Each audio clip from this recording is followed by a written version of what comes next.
Tu le concoctes des beaux mets, comme Yayato qui va sortir le 5 juillet prochain. 5 juillet, Ah là là. Alors, tu restes avec nous, Ndachi, tu sais, nous avons toujours un thème au centre de notre émission. Et le thème d'aujourd'hui, je ne sais pas si tu es déjà papa, mais c'est l'occasion de voir comment tu penses les choses. Alors, quelle serait votre réaction si votre partenaire, après avoir nié la paternité de votre enfant, revient 10 ans plus tard pour le rencontrer? C'est une question qu'on a posée certainement aux dames.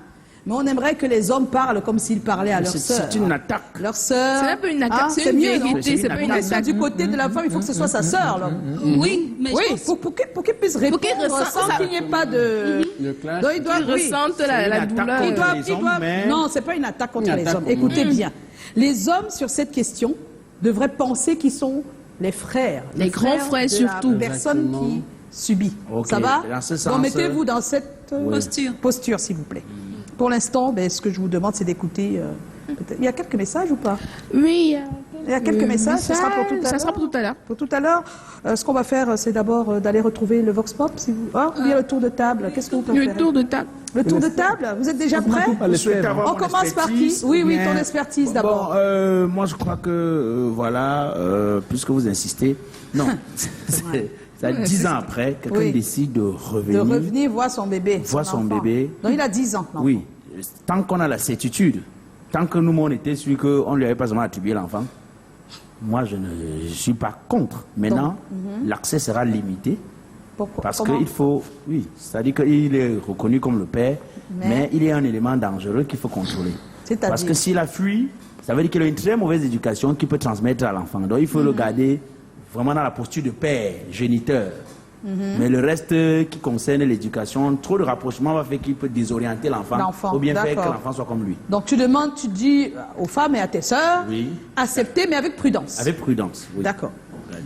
Alors Ernestine. Alors, l'abandon de géniteur, je pense que c'est l'une des plus douloureuses expériences dans la vie d'une femme. Je pense que c'est un cauchemar. Il y en a énormément qui ont vécu, j'en connais. Et vraiment, c'est pas très cool.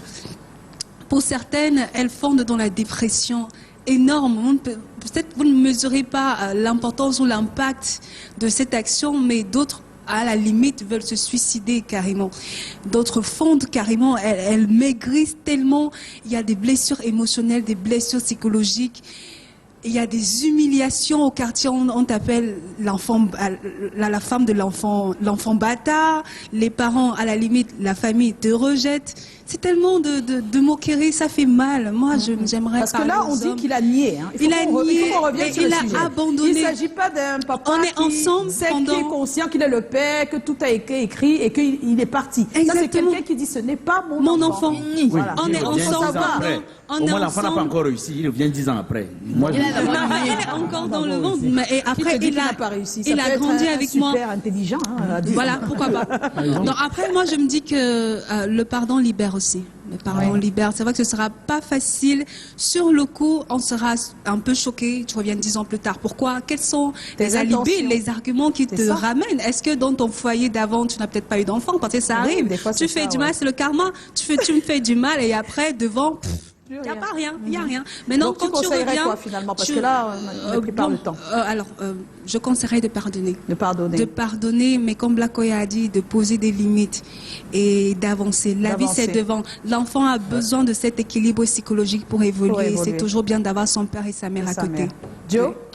Je laisse en fait sur ce que Ernestine a dit. Moi, je suis pour le pardon. Je pense que tout le monde a droit à une seconde chance, une fois et N fois. Mais à l'étape où on est dans la vie, ça compte énormément. C'est-à-dire que si à l'époque où tu reniais l'enfant, nous on a pris d'autres dispositions, ça veut dire que peut-être que la fille est mariée, l'enfant a été reconnu par quelqu'un d'autre, on fera peut-être comme Blakoya, c'est-à-dire que on va contrôler l'accès. C'est-à-dire on va de temps en temps te permettre de voir l'enfant et de voir comment il évolue. Mais si on a pris certaines décisions et certaines dispositions, tu dois aussi pouvoir, malgré le pardon, assumer les conséquences de tes actes. C'est-à-dire que si à l'époque tu nous as reniés et que nous on a pris d'autres options, On ne revient pas là-dessus. Ouais, surtout parce que l'enfant ne te connaît même pas. L'enfant ne revient pas sur ça. Ouais, il a grandi 10 ans avec moi, il ne te connaît même pas. Non, il ne t'a jamais vu, imagine. Mais je dis que ça peut aider aussi l'enfant dans sa croissance de connaître son géniteur. Mais beaucoup de mamans, des fois, elles donnent la paternité, elles s'entendent avec quelqu'un d'autre pour qu'il prenne la paternité. L'enfant n'est même pas au courant qu'il a que c'est pas son père. Oui, c'est vrai. Et là, c'est difficile. Très difficile. Alors, Haroun. Bon, moi d'abord à tous les papas là, je vais dire à cet homme-là qui a nié la grossesse, qui a dit que ce n'est pas son enfant et qui revient 10 ans plus tard, peut-être parce que sa nouvelle femme n'arrive pas à concevoir ou alors parce que le karma a un tout petit peu tourné son cerveau. Ce n'est pas ton enfant. Vraiment, ce n'est pas ton enfant. Tu es juste le géniteur. Donc, tu as donné le spermatozoïde qui a permis à la mère d'avoir son enfant. Tu n'es pas son enfant. Je vais demander au monsieur de venir voir l'enfant quand il va... En fait, avec surveillance. C'est-à-dire, tu dois venir qu'il y a peut-être 3 ou 4 personnes dans la maison parce que tu peux kidnapper mon enfant. Qui sait ce que tu vas faire avec? Tu dois venir quand il y a des surveillances. Et même si on t'accepte, je vais dire à cet enfant que cet homme que tu vois là, c'est vrai, tu es petit, mais je vais rappeler ça à l'enfant chaque jour. Ce n'est pas ton papa. Il a juste donné la possibilité pour que je puisse t'avoir, mais il n'est pas ton père. Car s'il était ton père, il n'allait pas te nier. Il allait faire sa vie ailleurs. Il y a des situations aussi.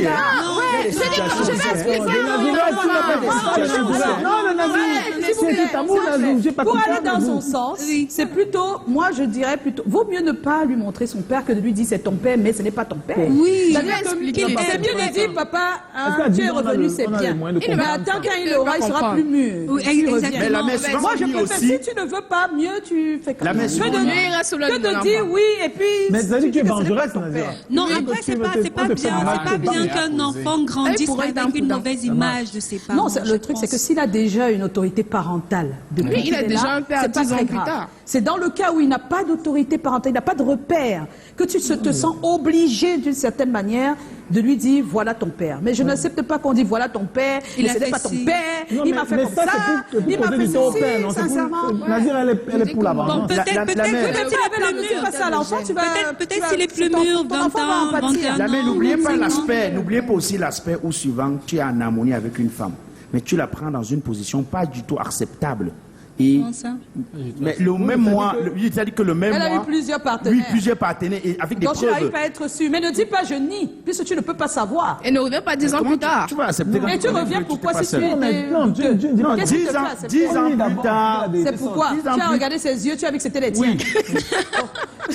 Alors, Dashi. Moi, je pense que du point de vue de la tradition, l'enfant appartient au grand-père paternel. Mais maintenant, moi, on peut accepter. Au grand-père paternel? Oui, quand tu n'as pas doté la femme. Oui, parce que quand tu dis c'est son nom. C'est la seule figure paternelle que l'enfant connaîtra. Maintenant,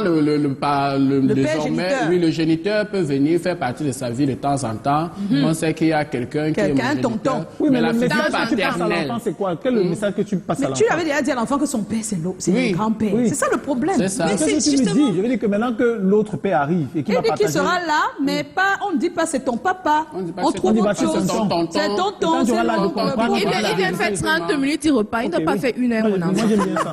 Moi, je pense qu'il ne faut pas troubler la figure. Si c'est le grand-père paternel, maternel qui gère ça, qui continue à gérer, et puis à 18 ans, à 20 ans, on le dit. Quand il aura l'occasion de... C'est ça. Oui, ça, il sera plus grand, tu pourras lui expliquer. Et encore qu'il faudrait quand il revient là, c'est pour rester. Peut-être il peut venir comme ça, vous toquer, après il fuit. Encore une fois. Ça, c'est justement... On va tout de suite regarder. On va tout de suite pas tout. Voilà. Et il y a des hommes qui ont répondu. Oui, tout à l'heure. On va regarder et puis on vous revient dans un instant. Je vais l'éloigner déjà de l'enfant. La famille africaine, elle est grande, elle est élargie. Je peux l'envoyer chez une tante, chez une sœur. Je vais l'éloigner de l'enfant de toutes les façons. Uniquement le pardon. Je vais le pardonner puisqu'il est parti, n'est-ce pas? Il est revenu. On a des enfants. Je suis obligée de le pardonner pour le bien des enfants. Parce que les enfants, normalement, doivent être élevés entre le papa et sa maman pour avoir une éducation équilibrée. I can't take him back. I can't accept him back. For 10 years, is much for somebody like to think. Maybe if you left, maybe he have some regret. He can't come back after 10 years. After 10 years, it's much. I can't take him back. S'il revient pour s'occuper de son enfant, premièrement, je vais accepter. Mais c'est une criminelle, elle vient faire quoi encore? Le plus important, n'a même pas d'avoir aimé ses 3 enfants qu'elle a laissés. Elle revient faire quoi? Si elle revient, c'est parce que où elle est partie, c'est parce qu'elle n'a pas donné. Elle avait été meilleure. Donc pour moi, c'est une criminelle. Je veux accepter qu'elle revienne. Je veux accepter qu'elle revienne. Parce que dans la vie, il faut apprendre à pardonner. C'est les étapes de la vie. Si elle reconnaît son erreur, ses défauts, elle revient, je pourrai la pardonner. Et si elle est allée, elle ne s'est pas mariée, elle est à l'état, bon, je veux la reprendre. Comme en tant que la mère de mes enfants.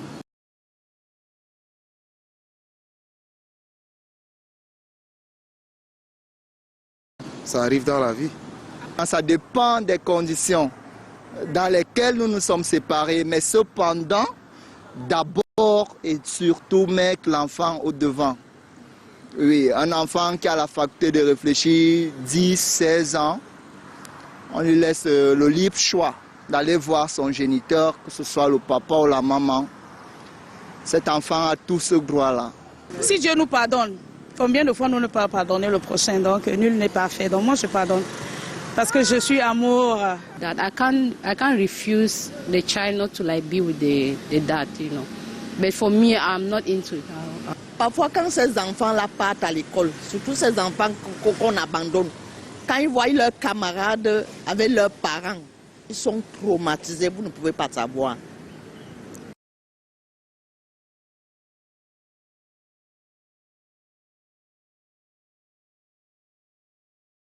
Moi, j'ai eu ce problème-là avec le père de mon enfant.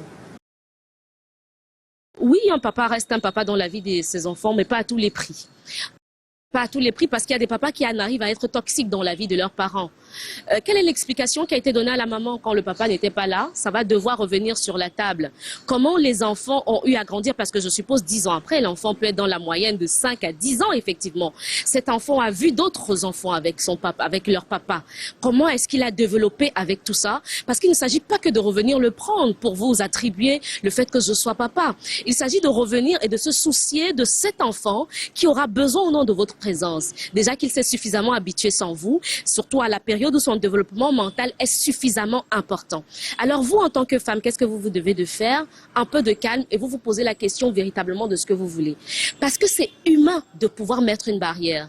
Tous ceux qui partent et lâchent la femme sans nouvelles, le drame c'est que la plupart de ces hommes reviennent en donnant des ultimatums, pas en voulant plier les chines, faire profil bas de ce que je reconnais mon erreur, je veux juste être présent. Parce qu'à ce moment, permettez à la femme de vous donner le ton de comment vous pouvez être présent. Ne cherchez pas à le lui arracher sous le prétexte que c'est mon enfant, je suis venu le récupérer. Non, il faut ce que j'appelle de la négociation. Et cette négociation va devoir inclure l'enfant parce qu'il est déjà quelque part à un âge où il peut éventuellement commencer à comprendre les choses. Donc, on doit oublier cet effet qui veut que il va revenir. Et aussi interroger le mobile du pourquoi il est parti. Ça peut vous permettre de vous décider. Il est parti par peur de la responsabilité. Qu'est-ce qui vous fait penser que comme il revient là, ce n'est pas toujours pour repartir? Il faut jauger ça. Il est parti loin. Vous savez qu'il a rencontré qui? Il est devenu quoi? Est-ce que son caractère, sa personnalité a pris un coup? Tout ça, ça compte effectivement. Qu'est-ce qui a fait qu'il parte? Est-ce que c'est quelqu'un... En tout cas, merci à Marlise Doumbé. Alors que tout de suite, on va se quitter. On était en compagnie de Ndachi. Je tiens à vous préciser qu'il y avait des pardons et acceptations à 60%, oui, et des refus et rejets à 40%. Ça veut dire que quand même les femmes sont gentilles. À 60%, ouais, voilà, elles pardonnent.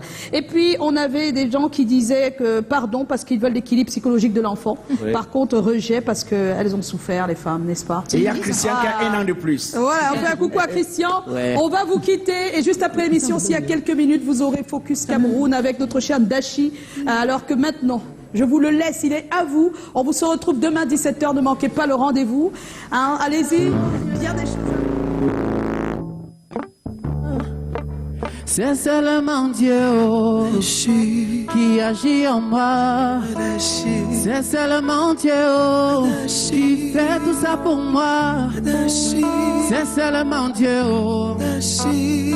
Ndachi. Quand je viens au monde, ma famille était ravie du changement, du bonheur que j'apportais dans la vie. En grandissant, la main de Dieu fut forte sur moi. Les gens se demandèrent comment une vie peut être si bénite. C'est seulement Dieu qui m'a fait comme ça. Oh, vous pensez comment? C'est seulement Dieu qui agit en moi. C'est seulement Dieu qui fait tout ça pour moi. C'est seulement Dieu. Le succès venant, les avis se sont transformés. Pour les uns, je suis compliqué. Pour les autres, je suis conditionné. Ils n'arrivent pas à croire que Dieu donne la puissance et donne la gloire. Que Dieu donne le succès. Oh, c'est Dieu qui m'a fait comme ça. C'est seulement Dieu qui agit en moi. C'est seulement Dieu qui fait tout ça pour moi. C'est seulement Dieu. Il n'y a que Dieu qui fait de nous ce qu'on doit être. Lui l'Éternel qui fait de nous ce que nous sommes. C'est lui qui nous élève. C'est lui notre guide.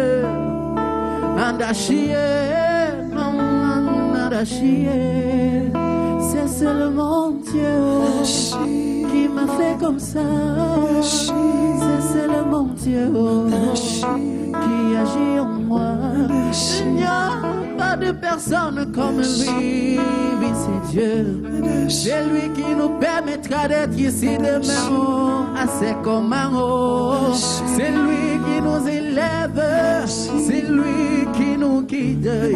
Oh, c'est seulement Dieu. Donne-moi pas les chocolats, oh. C'est seulement Dieu. Je ne peux pas avec les chocolats, oh. Je veux aussi manger les chocolats, oh. Donne-moi pas. Ici, c'est comment on mange le piafou avec les chocolats, oh. Je vais manger les bobolons là, avec les avocats là, oh. Et avantage, je prends aussi les chocolats, oh.